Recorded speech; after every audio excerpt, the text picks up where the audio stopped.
The second highest official in the United States government stood before delegates from over 50 nations at the State Department and spoke 5 words that may forever transform the silver industry. He declared, "We will implement minimum price levels, not perhaps, not under review." J.D. Vance addressed 50 countries and announced that the United States will secure a baseline value for essential minerals, and silver, as of November 2025, has officially joined that protected category. Your silver holdings, the bars in your vault, the coins in your retirement account, the rolls of eagles, purchased years ago when others mocked the decision, are now in focus. The nation's vice president publicly stated that authorities desire this metal to increase in value rather than decline. The method he outlined involves flexible tariffs.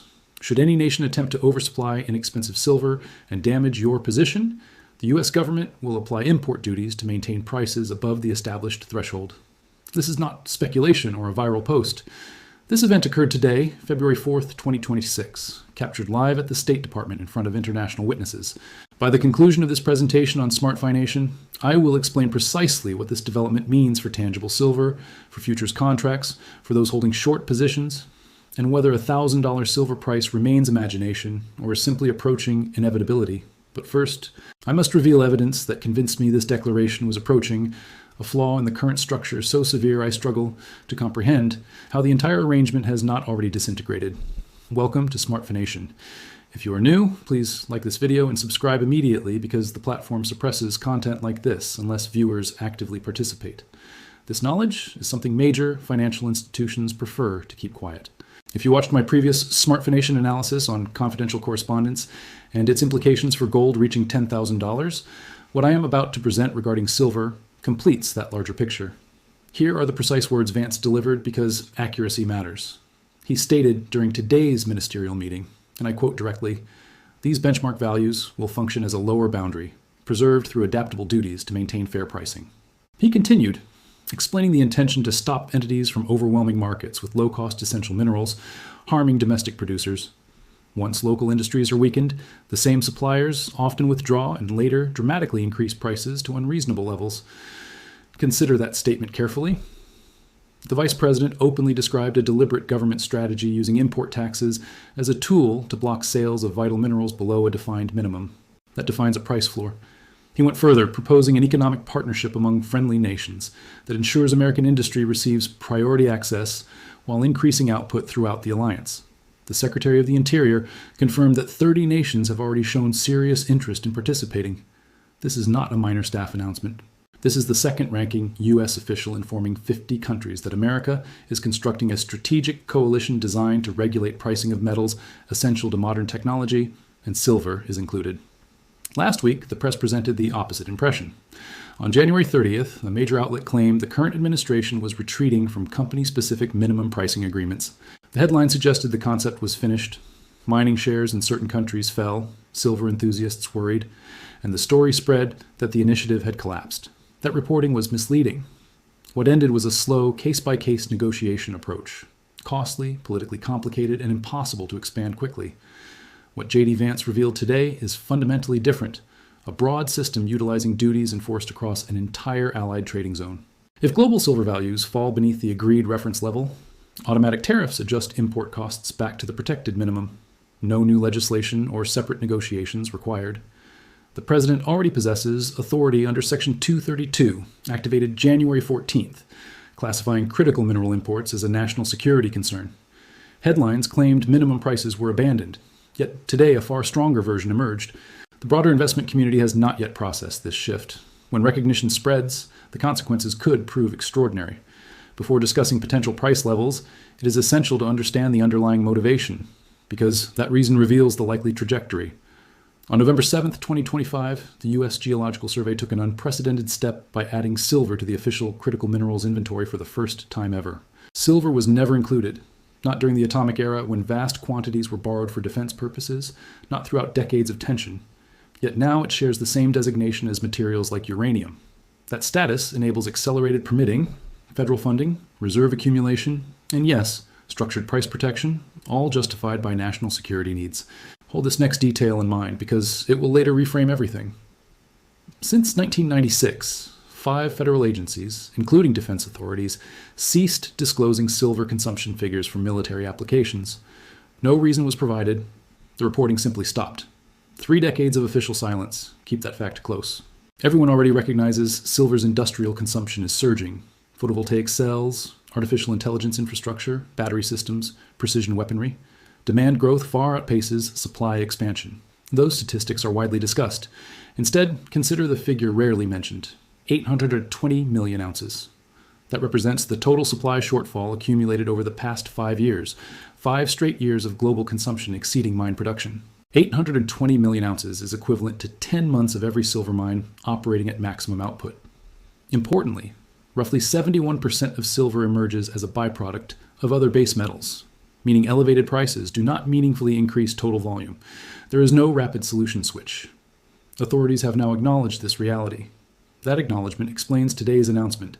But an even more concerning metric hides behind that number: what a government-backed price floor does to that equation. Allow me to clarify the mechanics clearly. Today, the futures market continues functioning because participants believe both directions remain possible. Buyers anticipate appreciation, sellers expect declines, or at least the ability to roll contracts without physical delivery. That equilibrium sustains the paper system. Now consider the impact when the most powerful government declares it will prevent prices from dropping beneath a specific threshold using trade policy tools. For anyone holding short exposure, the core premise, profiting from lower prices, is directly challenged. Downside potential becomes limited by government action, while upside exposure remains theoretically unlimited as fundamentals dictate. That asymmetry creates an extremely unfavorable risk-reward profile. Major institutions maintain substantial concentrated short positions that have influenced pricing behavior for years whenever pressure builds. Those positions have suddenly become significantly more hazardous because maintaining them now means opposing explicit U.S. policy intentions. Should those shorts begin closing, purchasing metal to cover obligations, the 356.1 imbalance will not gradually correct, it will fracture abruptly. Available physical inventories cannot accommodate such demand. COMEX registered stocks have declined approximately 70% since 2020. London holdings dropped roughly 40%. Shanghai inventories sit near multi-year lows. The physical metal has been consumed, integrated into solar arrays, server farms, defense electronics, and it will never return to vaults. That explains the true danger of the ratio. Not merely its existence, but that government policy has made sustaining the imbalance untenable. Then China intensified the situation dramatically. Effective January 1st this year, new regulations severely restricted silver exports. Only 44 designated entities nationwide received approval to export. Countless smaller operations that previously supplied global markets are now excluded. China dominates 60-70% of worldwide refined silver output and has deliberately constricted it. Official statements framed silver as transitioning from ordinary commodity to strategic national asset, identical terminology used before rare earth restrictions. Prominent technology leaders publicly expressed concern about industrial implications. What matters most is recognizing that today's 30-nation trading framework announced by Vance directly counters China's export controls. Consider global silver production geography. Mexico leads, followed by Peru, then Chile, Australia, Poland, and the United States. Which nations are likely to align with an American-led price protection system? Primarily the major producing countries that benefit from higher values: Mexico, Peru, Australia, long-standing U.S. economic partners. If 30 nations join as reported, most of global mine supply would operate within a minimum price structure, while non-members, chiefly China, face duties. China limits refined exports. America organizes raw material supply and applies tariffs on Chinese origin products. This resembles economic containment. 2 days before Vance spoke, the administration initiated Project Vault, a $12 billion strategic mineral reserve program deserving close attention.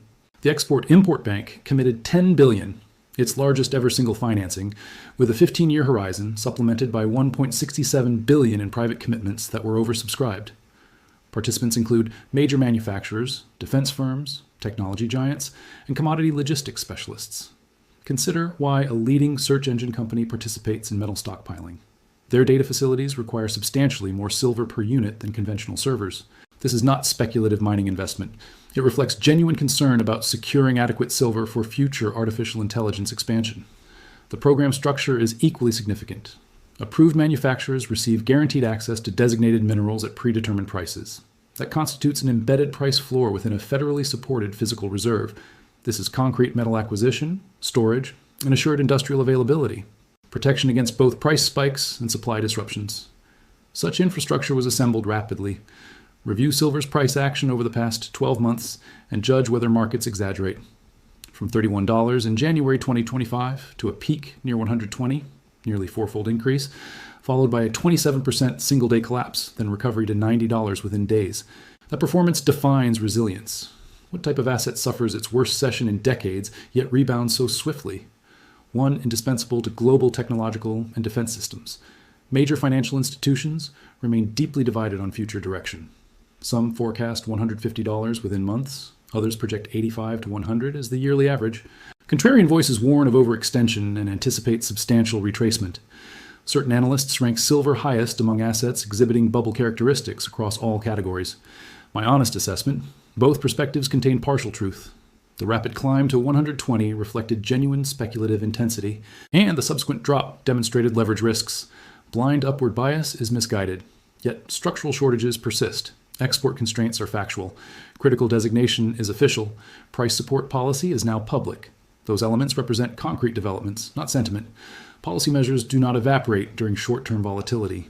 Regarding $1,000 silver, the figure referenced earlier, I offer clarity rather than exaggeration. Current levels sit near 90. Reaching 1,000 requires an 11-fold advance. The resulting gold-silver ratio would compress dramatically, a scenario unseen in contemporary markets. Therefore, I will not claim that level arrives imminently. Such a statement would lack integrity. Yet 12 months ago, silver traded at $31. Had anyone predicted 120, or government stockpiling, critical listing, tariff-backed floors, most would have dismissed it entirely. All those events materialized within 1 year. The appropriate question is not whether 1,000 is impossible, but what conditions would make it plausible. Perhaps elevated gold valuations, continued deficit widening, ratio normalization, or broader monetary developments. Historical inflation-adjusted peaks suggest substantial upside potential remains. Even at current levels, silver appears undervalued relative to monetary expansion. While 1,000 may not occur in 2026, 300 to 500 enter serious discussion this decade if present trends strengthen. More important than specific targets is the fundamental transformation. Before today, silver faced theoretically unlimited downside risk, subject to coordinated shorting, foreign oversupply, sudden policy shifts. Today, the picture changes. Authorities have signaled intent to establish a lower boundary. Excessive declines trigger protective tariffs. Supply dumps encounter allied absorption. Unprofitable mining receives baseline assurance. Volatility persists. Crashes remain possible. Yet a structural safeguard now exists, unprecedented throughout silver's history. Downside exposure is restrained by the planet's leading economic power. Upside potential remains tied to irreplaceable physical necessity across multiple high-growth sectors. That combination represents the strongest asymmetric profile silver has known. Now return to the detail mentioned earlier. Since 1996, 5 U.S. government departments, including defense, ceased publishing military silver consumption statistics. Reporting ended abruptly and never resumed. Official industrial demand compilations exclude all defense-related usage: missiles, satellites, radar, communication systems, guidance components. The world's most comprehensive silver balance sheet contains a major omission: the consumption of the largest military force on Earth. The reported 820 million-ounce shortfall excludes every ounce used militarily. That omission should concern every observer.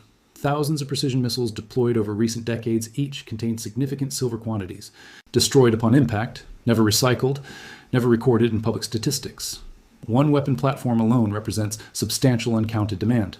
Broader naval, air, and space systems consume additional undisclosed volumes. The same government that conceals these figures now classifies silver as vital to national security and implements price protection measures. They possess the complete data. They choose not to disclose it. These documented developments all point in one direction: 5 consecutive years of measurable shortfall, likely understated, dominant refiner imposing export limitations, historic critical designation, National Security Trade Authority activated, massive government-backed reserve, major corporations stockpiling alongside defense contractors, explicit tariff-supported price floors announced globally, short positions now confronting official policy opposition, and 30 years of unexplained military consumption silence. These are verifiable occurrences, not theories. Each element suggests the same trajectory. Is $1,000 silver certain? No. Is it mathematically feasible under extreme conditions? Yes. Has the fundamental outlook ever appeared stronger? In my view, no. The United States does not create $12 billion reserves for commodities expected to decline in relevance. It does not organize international alliances around assets believed oversupplied. It does not designate materials critical because they are abundant. These actions constitute clear communication, delivered publicly, deliberately. The only remaining question is whether individuals choose to recognize it. To those who remain doubtful, who will call this exaggerated or unsustainable, I ask one straightforward question. If silver lacks genuine importance, why construct a $12 billion strategic reserve? If it represents merely speculative excess, why announce international price protection? If supply exceeds need, why does China treat it as a restricted strategic material? If enthusiasm is irrational, why do leading technology and defense companies compete to secure physical access? Bubbles do not receive national security status. Bubbles do not trigger government stockpiles with multi-year commitments. Bubbles do not prompt major powers to openly contest control of supply chains. Whatever description currently fits silver, bubble no longer applies. It has become a strategic priority. In the next Smart Financial presentation, I will examine potential reference price ranges currently under discussion, levels implied by existing agreements and investments. Those figures will likely reshape expectations for every physical position. Subscribe now so you receive that update immediately. Leave a comment below. What minimum price level do you consider realistic?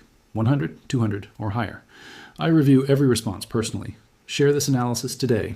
The announcement is only hours old. Most investors remain unaware. By the time conventional outlets report it, market reaction may already be underway. I will see you in the next presentation on Smart Financial.